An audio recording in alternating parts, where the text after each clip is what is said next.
Well, hello, Gosia. How are you? Hey, Sophie. Interesting. It's been a while that you and we have not done one of those. So I'm really excited to be talking to you today. So first of all, for anyone who does not know us yet, this is the beautiful Gosia Lorenz, and she is a certified facilitator of access consciousness and talk to the entities facilitator. And I am Sophie Mihalko, and I'm also a certified facilitator of access consciousness. All right, so today we wanted to talk about what if America was already great? And you're Polish, am I right? Yes, I am. I thought she was Russian, but no, you're Polish. And I'm French, and we lived in America for a while. I've lived here for 23 years. How long have you been here? Probably 14, 15 years, something like that. So obviously we like it, right? Yes. Yeah. Okay. So there's a slight delay. So that's fine. So we like living here. And for me, it was really, really, really strange to see a whole campaign based on making America great again. Because for me, America is great. And I wanted to talk about that and talk about how when we acknowledge something, then it becomes more of it. Is that right? Yes. There's a little delay and there's a little shaky of the voice when you're talking. So what would it take for the internet and the lines to work with total ease and for everyone to be able to hear us and see us? And we have somebody joining us. Welcome. Yes. Popped and disappeared. All right, Dominique. We have Dominique with us. All right. Hi. So like what if the creation of your reality was entirely up to you and not necessarily to a country you're living in? And I do love living in America, especially in California. So I am really... Sorry, I love that. This was a French person. I muted her. And there's Vanessa. Hi, Vanessa. You see the top of your head. Hi, honey. So like we are the master creators of our reality. And what if we could create anything and anywhere in any country, and we could make our place, our country, our reality great, no matter what, no matter who's the president, no matter who's running the country, no matter who's telling us things. Yes, absolutely. And also, like the word again for me it was also where it was so heavy, because I hate going back to the past. I like knowing something has happened in the past, that's fine, but going back to the past, putting too much energy on, it was better before than it is now, actually makes us go backwards instead of forward. So that to me also, the fact that the word again kept coming up, I was like, it doesn't mean anything. You're not going to create anything if you keep talking about the past. So those were the two things that kept bugging me. And earlier today, you talked about the future. You remember the quote from Gary Douglas? Would you like to give that quote again?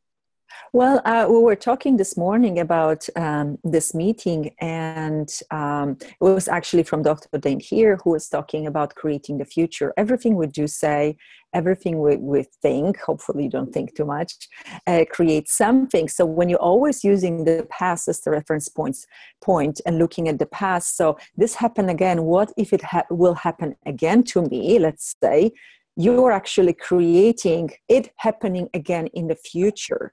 So we are constantly creating our future based on the past. So what would it take to create your future without the past as a reference point? And every day will be a fresh start and just looking at the possibilities rather than limitations of the past. I love what you said. Like, again, we're going back to the past. And there's always great things you can find in the past, and there are not so great things you can find in the past. But it always is a limitation, right? Because it's some defined state of things. Yeah. So I would like to talk about smartphones for a second.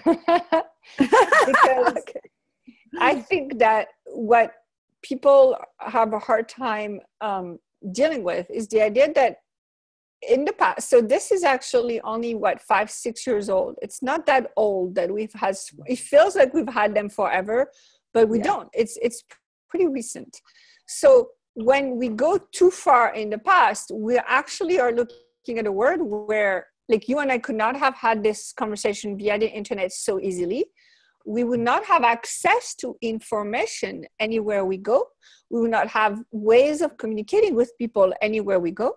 And we have to acknowledge that this changes everything. I mean, so if you go into a store today and look at an item you want to buy, before you buy it, you take a scan of, I think it's the barcode or the picture of the item, and then you put it into an app, and it will tell you where you can get the best price. Meaning you don't have to go to 5 or 6 different places. You actually will know instantly where the best price is, right? That was not available 5-6 years ago, not even 3-4 years ago. Mm-hmm. So the way we are consuming, the way we're interacting with each other. So for instance, I feel that you and I were close, even though we very rarely meet in person. Okay. And same thing for Vanessa. So there's so much that has changed in between the last 2, 3, 4 years because of technology, thanks to technology, that anyone who is attempting to build a life based on what they had before that technology appeared is going to hurt, is going to suffer, and is going to spend way too much time on things that don't create anything. Maybe that's my interesting point of view, but I don't think I'm the only one who says that. I love that. It's so true. Like how fast the information travel, how much information we receive every day compared to like 10 years ago. Like every day we're being bombarded with information. So when you were talking about it, what kept popping for me, it's like, yeah, in the sea of information and a sea of input from other people and all these opinions and all these judgments and all this, stories they're telling us, like, how do you find yourself in this world of information? And it keeps popping. I am so grateful that we have our awareness and we have our light and heavy tool, because I have no idea how people function without this tool and just create their life based on this information they're getting from around, based on kind of like, okay, I like this person, I will believe what he's saying. I don't like this one, I will not believe what she's saying or he's saying, rather than like, okay, is this true for me? Will it work for me? Can I use this information to my advantage? Is this actually a reality that I want to be living in? Like, there's so many questions we could be asking based on the awareness, rather than take, information face value. Oh, because it's coming from CNN News, it must be true, which is not true at all, right? A lot of it can be just an interesting point of view on some twisted and changed information based on what they want to achieve with this information. So like, what would it take for all of us to use our awareness in creating our reality in the future? Okay, so thank you for saying this, because we have to now start relying on what we know. And a lot of people tend to rely on what they are being told, right? So every time there's a new piece of information that shows up on social media, you'll see 2 or 3 people in the comments will find other websites saying, oh, it's not true or it's true, right? And it's so funny because usually if it's political, you'll get the same amount of people that say it's true, same amount of people that say it's not true. So it's fascinating. No one, or unless you're Gosia, Sophie, or some of the people who do access consciousness, no one says, I know this is not true. I know this is partly true. I know this part is true, this part is not. Nobody says that, right? So what I have had to do, because unfortunately, if I do it in public, it creates so much conflict that I stopped doing it. But what I've had to do is just check it for myself and not say anything. Because if I say something, I'm going to have 5-10 people who will be like commenting. And I'm like, I don't need that. I don't have time for that. But let me tell you that it cracked me up, the whole thing about our president banning the press or whatever it was lately that we had. And I'm like, okay, just looking at that title, that headline, I was like, yeah, right. What are you talking about? He loves the press. He loves using the press. He just, whatever. So there was so much misunderstanding. I mean, look, okay, can we talk about how confusion is a virus? Ooh. Because did you see what happened at the Oscars last night? Did you guys I haven't watched, but I heard. No, but I heard. I saw the headlines. It was so much confusion. But it was great because there was a lot of honoring and kindness, but it started with so much confusion. I mean, who won? Did they win? Did they win? Like, they had no clue for like a couple minutes, right? So that, but that blew my mind, because the company that organizes all of this is so meticulous, right? Like, the way they're handling this information is so well done. I'm like, this is what's happening. Confusion has become this virus. And I think all of us recently have experienced some kind of confusion in our lives. It's become this huge virus, right? Because everybody's trying to rely on a source of information that does not even know what they're talking about. Yeah, I love what Gary says always about confusion. You're confused when you're lacking information. Exactly. And it's exactly what's happening. We're lacking information, or we have very conflicting information and feel confused. Instead of that, we could be asking questions. Okay, truth. What is true for me here? What is the true? What is the lie? What is the lie with the truth attached? The truth with the lie attached? Like, yes. Question will get you out of the biggest confusion ever. You just have to be clear and trust yourself, which doesn't really exist on this planet. People do not trust themselves. People do not trust their knowing. People do not trust that they know and they have access to all this information. They are relying on somebody they decided knows more as an expert. What if we could be the experts of our own lives? So I saw the wow coming from Vanessa. So everything that brings up for you, do you want to destroy and create a piece? Right, wrong, good, bad, pot, all nice shots, boys. Yeah, be your own expert on your own life. I love it. I might use it somewhere. Yeah, and okay, so exactly, like everything you said. And so let's talk about America being great, because to me, the reason I came to America was there was this sense of possibility for me in America that I didn't find at the time, I didn't find in Europe, right? So now Europe has really modified how they're functioning, so maybe it's more similar now. But at the time, for me, America was the place where you could explore any career you wanted, you could get any kind of education, you had the freedom of speech and press. And also, this, I don't know if many people know this, but I came to America because people said, I love you, and they hugged. Okay? So in France, we don't hug. They don't hug, right? So do you hug in Poland? Yeah, but it's more like kiss on the cheeks, and maybe like, exactly. Quick embrace, not the real. Not the true hug, right? So, and so there is also that freedom of expressing affection and tenderness and kindness in America for at all ages. Like, I remember little kids kissing their parents on the lips, which in my country we didn't do. Now it's starting more, but at the time we didn't do it. So it's this kind of also this freedom of things that are so basic, right? The basic sense of caring for somebody, the basic sense of having the choice, the basic sense of having access to anything and everybody and everything. That to me was what America was all about. And guess what? Today, it still is. That has not changed. It's still a place where there is freedom of access to information and expressing caring for somebody, and it's all available. It's all available. Yeah. So why did you come with your family to America? Well, I didn't come with my family. I actually came for my husband. So I did not think I will live in America before. I was here as an au pair after my fourth year of college to learn the language.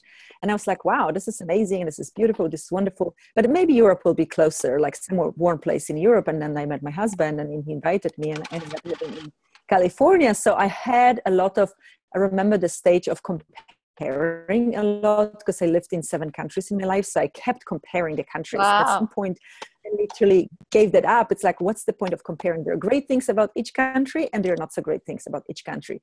What I loved, I did like what you say, the happiness, the I love you at first, coming from very, strict or kind of depressed Polish upbringing, and not that enthusiastic and happy, like hearing all this I love yous and all these hugs, like you say, it was very strange. It was like, why they're smiling all the time? What they, like that something is up with that.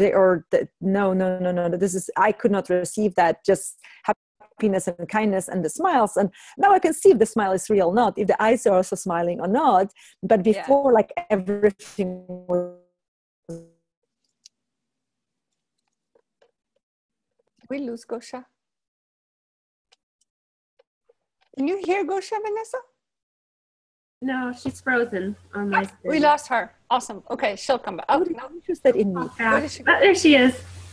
Yeah, I could not even why would I be interested in me? I couldn't receive all of that. Now it's, of course, very, very different. And I see how much I've changed by living in America, living in this environment, and how different I am every time I go to Poland. And I am the one now being happy and being smiley and embracing everyone and not worrying about them being depressed around me. It's like, well, I'm not going to buy into this over the course of, 14, 15 years, 13, I stopped counting. But I see that we can change.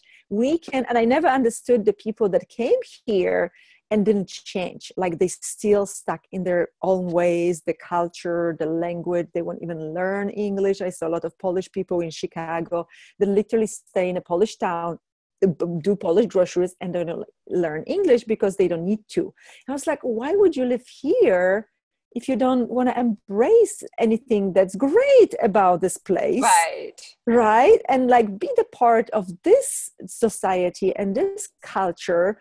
Why go so far away from home to create just the same, just the same limitations and ways? So I always looked at that, and I always looked at different cultures and what country is working for me and what isn't. And it's a very fascinating subject for me.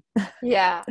All right. So you actually mentioned something that I wanted to point out. When we start noticing how something is great, it becomes a part of us. It becomes something that now is part of our world. And because if it's great, most likely we want more of it, or we want to experience more of it. So that as soon as you say, "Ooh, I actually like how happy they are," then suddenly you start becoming a little happier. Am I right?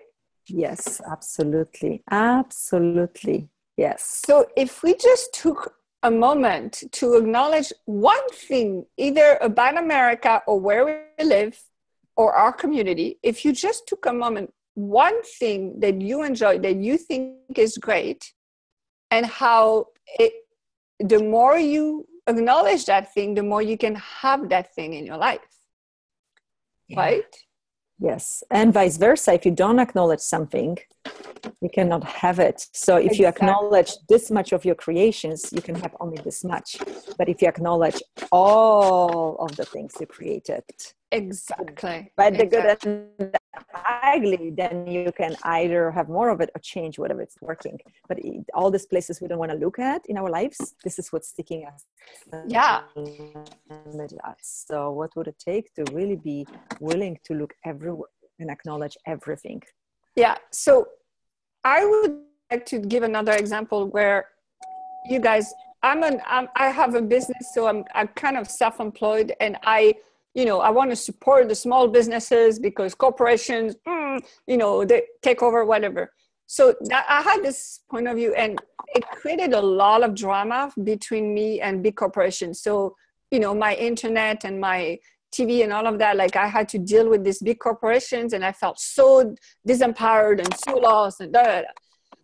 Well, recently, so I'm adding a new side to my business. I don't know if you know this yet, Gosia, but I am now becoming a public speaker, a motivational speaker, and basically I am going to be working with corporations and very, very large corporations and associations. So I had to acknowledge, wait a second, they pay how much money for someone to speak for 2 hours to make their employees feel good? Because it's insane the amount of money that they're spending to either motivate, inspire, engage, or train their employees. And then I remembered when I was working in a corporation, there was a year when everybody else, it was in New York City, everybody else in New York City was losing jobs, not having enough money, all of that. My company was giving me one of the biggest bonuses I've ever had. And this was everybody in the company was getting a big bonus because they cared so much about us that they actually did the opposite of everybody else. Instead of taking back things, they actually gave us more. So we were more engaged. And then the next year, they increased their sales really big because they take care so much of their employees, right? So because I started remembering all of this, now I am much more of a vibration of somebody who can be hired by big corporations to come and speak versus before that, where if I say, well, you know, they suck and da, da, da, I can't be that vibration. Do you see what I mean? So not only having it, we can have it for ourselves better, but also look at all the stuff that annoys you every single day, like the red light that takes too long, or, you know, the teachers who don't pay attention to, like, everything that you are, not you, Gosia, but we are saying it's not bad, it's not working, or it's awful or terrible. If we can just look at, all right, what's the truth behind all this, and how could I actually appreciate this a little more? Oh my Lord, it changes everything. Mm-hmm. I love that. I love that, because if we go into resistance and reaction, we can't really change anything. No. We can't use it to our advantage. We can't be, you know, co-creating anything with these companies and with this things that we decided were wrong or bad. We can only enjoy them if we like go into the awareness of what is. Yeah, I love that. I love what you said. Yeah, how evil do we make big companies? And I still, you know, I don't love Monsanto. We'll say it openly. No, but, I mean, I'm not talking but Monsanto, I don't. But yeah, a different place. Like, but there are big companies that, like, what if we looked at everything in our life without the judgment, just the awareness, and just, you know, it's part of this life, it's part of this creation, it's part of this reality. And instead of resisting a reaction, this is what's happening right now in politics. Like, everybody's resisting reaction so much, creates this confusion, creates conflict, creates anger, creates this overwhelming energy of like just this buzzing, angry energy that's not creating anything great, right? So how can we outcreate that? How can we always go around this and outcreate it and be greater than all of that? Exactly. And also, if we can look at things differently. So for instance, did you guys know, okay, you know, in America, we have I'm going to call it a problem, even though I don't like to talk about problems, but we have a problem with healthcare system, right? So a lot of people are very... With what? Healthcare. Yeah. Healthcare. Mm-hmm. So like getting coverage to go see doctors and things like that, okay? And it's a big topic because there was a reform that happened recently, and now they're talking about changing that. So it's a big topic that's up in the air for a lot of people. Well, AT&T has a medical plan, right? And it covers 1 in 8 people in America.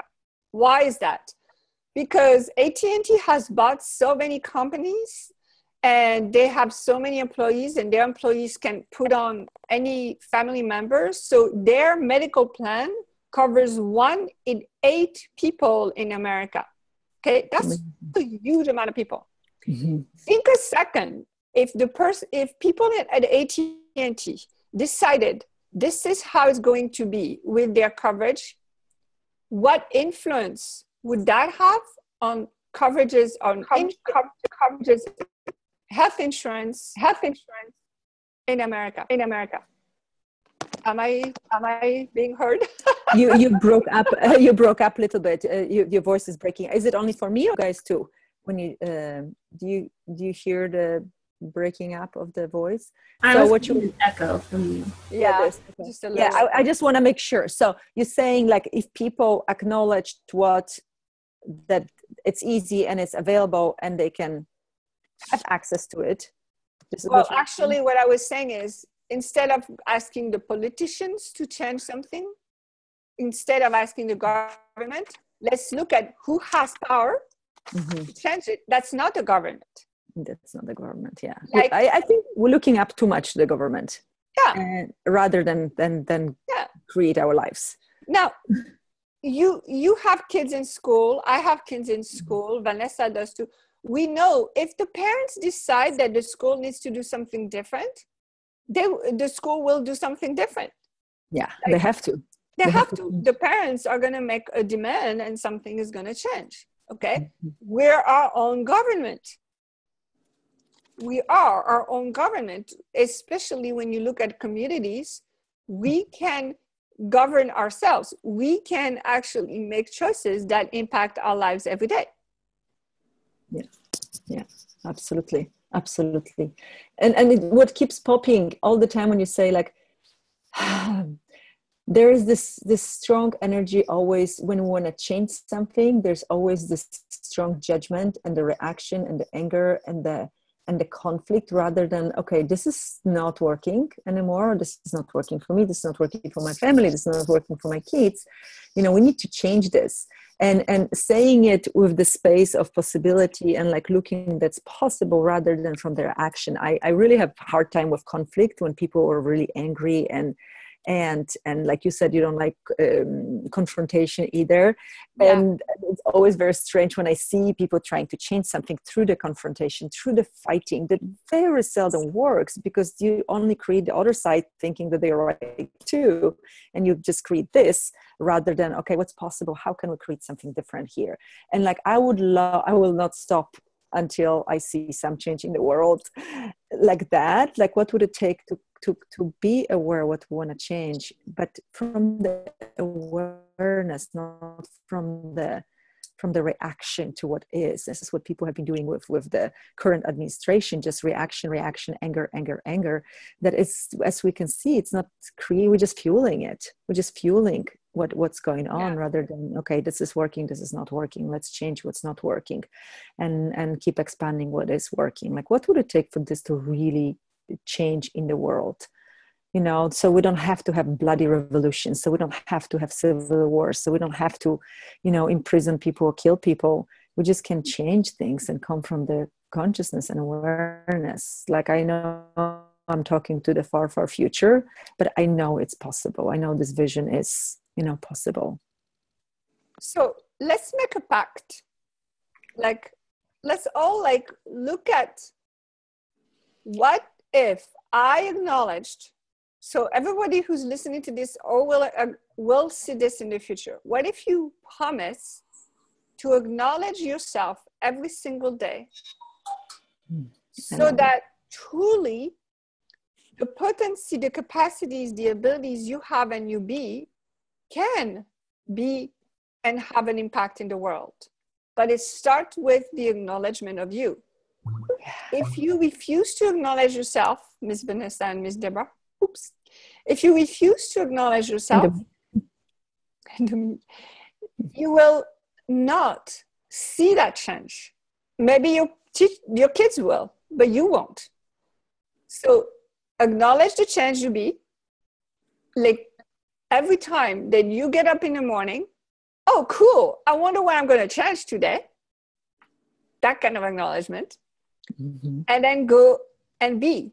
Like go through your life, go through your day. No need to take on the whatever it's called, but like just oh, I wonder what I'm going to change today. Right, Gosia? I wonder what we're going to change today. And that will create so much more than actually being like, okay, what do we need to do to change this?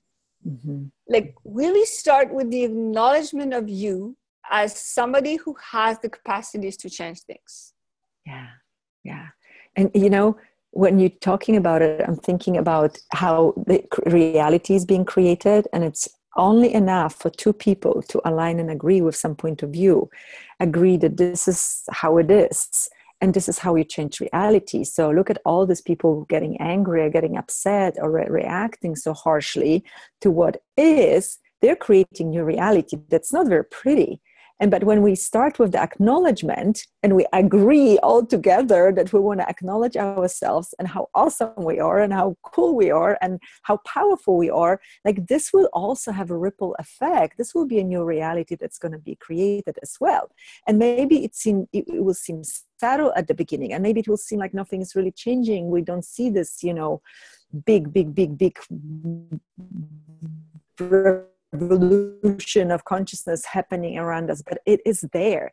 It's there. When you ask a question, like sometimes when I think, like, I didn't really change anything, this conversation didn't really do anything, this person didn't really get it, and then I stop myself and like, okay, truth, did I change something? Wow, light. Truth, did I create something different? Light. Did we clear something that even didn't seem like it got cleared? Wow, yes, light. So once I start asking questions, I always know I did have an impact. Always. Yes. With the smallest exchange conversation, over beer, wine, or champagne, or just in somewhere in the store, I know I did have some impact on this person. And I might never find out what it was. I might never know exactly what will happen. But even this, like you say, the confusion is a virus. Consciousness is a virus too. Yes. So we can install this virus. We can infect people with the virus of consciousness and question and looking at things differently, and also the willingness to look at things. I had this really interesting session today, and I recognize how this person didn't want to look into certain places. And if we avoid all these places, they are not going away. They're still there. They're just kind of this heavy baggage and rocks, pulling us down, because we don't want to look. And sometimes just looking at something, acknowledging that it's there, and maybe it's not pretty, maybe it doesn't feel good to acknowledge something, that we did or we are. But if we're just willing to look at this, it will dissipate. And these dark corners, we just shine light on this dark corner. They're not so scary anymore. But the willingness to really look at what is, without the judgment, without the definition, without trying to make it right or wrong. Like, it's just, this is what is. This is what I've been creating. This is what's occurring. Wow, this is not working for me anymore. Or it's still working. I still kind of love to be miserable. I indulge in being unhappy. That's recognition and awareness too, right? That's acknowledgement too. It's not wrong. It's just, it works until it doesn't. Yes. Okay. All right. Awesome. All right. Do you guys, the people that are on the call, do you guys have any questions or anything you want to send our way? Any comments, any questions? I just appreciate your guys' having this conversation, because I have a different experience because I grew up in the United States. I was born here, I have all the birth rights to be here and all that. And it's so awesome to hear. I never, ever, ever acknowledged that this is a place that we freely can go and hug and show affection. Like, that's huge. It's like, oh my gosh, I remember that growing up, like, all of a sudden at a certain age, like, friends, we started hugging, or like seeing my friends start having their kids and showing affection, and how they all, like, we all did it differently, how we showed affection with our kids, and how that was just, like, I never thought about it, but that, I guess, isn't necessarily something you can do anywhere, everywhere, and not think about it, Yeah, exactly. So it just, this is really interesting. So thank you. And the acknowledgement of ourselves, that's huge. That's spot on for today and just recently stuff and choices I've been making. So that's kind of interesting. Like, nice. Cool, Vanessa. And what you said is good for today. We had a conversation with Sophie this morning, like, oh, I feel so strange. I don't know what's going on. And she's like, oh, have you heard this? And you know what's going on in this, with this and this and this. And we're like, oh, truth. Are we like aware of so many people that are going through some changes and weird, situations right now? And we're like, wow. So I was aware of a lot of things happening, but I didn't know that I was aware of so many people. And so how, like when we in a country, you know, I don't know if you remember how you woke up after the election, how people were upset, and people had different experiences. Like I had a friend who said he went to he's teaching at school, and he's like, people were just crying, you know, people were just crying, like how many people were bombed and how many people were excited. And we're aware of all of this, and you might like go through your life and go through your day and think like, why am I so strange? Why am I so upset? Why am I so being so emotional? What's going on? I'm being mean to my kids. I'm being, you know, like I got irritated with the lady in the store today. Like, oh my gosh, what is happening? Like we can have all of this rather than ask the question, okay, is this mine? Am I aware of something? We don't even have to be like, know what it is. But like this morning, I became aware how aware I am of like hundreds of people. They're going through something right now, like within access. And like, oh my God, like I thought it was all me, of course. Of course. Yeah. So what can we do with our awareness, and how cool it is to be aware? How cool it is. Yeah. Well, to me, the awareness is also where my body and my heart are screaming at me, please acknowledge yourself. Because if you don't, then it's going to hurt. And that's when you become sick. And that's something else that another certified stater shared with me this weekend is she had people in her life who became really sick lately. Okay, guess what? That may be because they're not acknowledging themselves, and the body is screaming at them, please acknowledge what we're doing. And if we don't, we're gonna, I don't want to say it, but. You know, it's like, it's so easy. Yeah, but it's so easy. Like when you have a kid, you know, the kid, it's like wants something from you and you ignore the kid. You know, what do? Do they like go away into the corner and just like, well, mommy is busy? No, they will tag and they will pull and they will get louder and they will get louder and they will make sure you pay attention to them. What if it's the same with awareness, right? It's the same with something you don't acknowledge, like it pulls and it tugs on you and then bugs you and pokes you and stirs you and like you. And until you're like, oh, that's what's going on. It will poke at you. It will make you crazy. So Absolutely. So like how awesome, like the body is forcing you to do it, right? Like my body too. I recently went skiing to this weekend, and it was very, very interesting experience for me. This was my second time skiing ever, and the first time I skied on Monday, right? Like 4 days earlier. And I really was like, oh, I can do it, body, what do you know, blah, blah, blah, blah, blah. And I couldn't. I didn't take a proper lesson. I just had some tips from friends. And I realized like my body was literally screaming at me to stop. I hurt myself. Thank God I didn't do anything like more severe, because I acknowledged like I have to stop. I am not ready to go 10,000 feet up and ski down. On that, even on the easy slopes, they were like freaking me out because they were so, you know, steep. And I was like, I have to stop. My body was literally forced me to stop. So I took off my skis and I started walking down. And soon enough, this awesome old gentleman came on the big ski mobile and asked me, do you want me to take you down? Do you need help? So I was like, wow, thank you, universe. And it was so awkward because on one hand, I felt like I failed. And on another was like, no, my body doesn't enjoy it. Like I have to acknowledge my body is not, maybe one day it will, maybe one day I try again. But for now, it's not enjoying the constant falls and hurts. And it's not fun. And it was like not easy because I haven't tried anything for a very long time, like where I failed completely. But was it a failure or just like new awareness? Okay, this is not working for me. You know, I can skate, I can do cross-country skiing, I can dance, I can swim. I cannot ski yet. So it was really like, wow, I have to acknowledge it's not for me for right now. Maybe it will be next time, but for right now, not for me. So how much easier our lives would be if we just acknowledged what works, what doesn't. Yeah. You know? So I wonder, the government right now is, you know, there's a lot of things that are happening in the government that has not happened in a long time. So for instance, there's this man was, please don't ask me exactly what his job was, but he was supposed to be the chief of a department in the army. But the law says that if you're going to be regulating the army, you have to disclose everything about your money situation. So all your finances have to be public. And apparently, he did not want to disclose that. So he said, I would rather withdraw from this position than disclose this. Okay, awesome. Now, what I became aware of is this is actually a sign of how much some people, I'm not going to say America, some people have a judgment around money. So maybe he knew that it was going to hurt his family to be judged around the money that he has and how he's received it and all of that.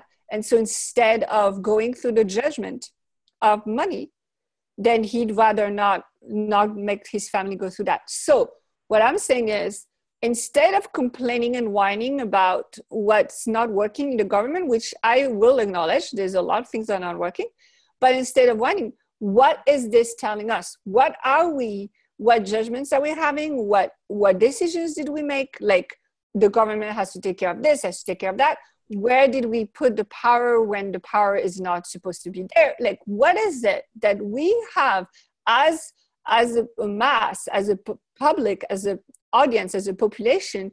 What did we do that makes the government create that? It's not just the people in there. Okay, there are some people that maybe should not be there, maybe not, but that's not just it. Let's go further than that. Let's ask the question. So I would like to wrap the whole thing with this idea. Where did you give up your power to change things? Where did you give up the power to make things great, to make things even greater than they are? That's the question that I'd like to have you guys look at. Yes? Yes. And let's start, like, we are talking about creating a different reality for the country. How many people are not acknowledging that they have power to create their life, or the powerful creators of the life? So if you start looking at, like, you are actually the one creating everything around you and your reality, not only in your life, but the situation in a country is the extension of your life because you live here. Like, if we acknowledge that we are the powerful creators and we can change things will change. Yeah. They have to change. Maybe in another lifetime. I don't know. It might take a while, but it will change. Everything will have a ripple effect. And if you just complain and moan and bitch, like, it's not going to change into something greater. It will continue creating things that we have to complain about.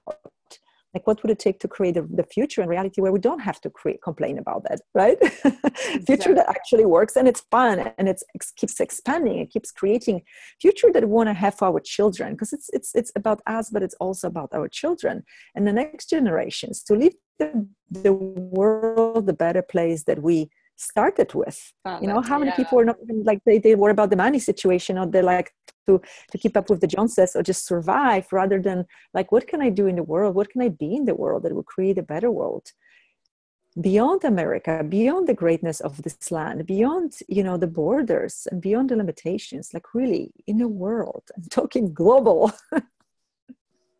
Exactly. Okay. Awesome. Well, I love everything we talked about today. Is there anything else that Deborah or Dominique or Vanessa, do you want to ask, or anything you want us to address? No, I just think it's fabulous that you guys are doing this for us. Was it Dominique or was it Deborah? That was Deborah. Oh, because we only can see your eyes, so I wasn't sure if your mouth is moving or not. Thank you so much, Deborah. Thank you so much for joining us, guys. You're like the brave souls that joined the two crazy. Yes. So I'll post this in a couple hours, but thank you, Gosia, for this great conversation, and I wish everybody a fantastic day. Thank you. Thank you so much. Thank you, Sophie. Thank you.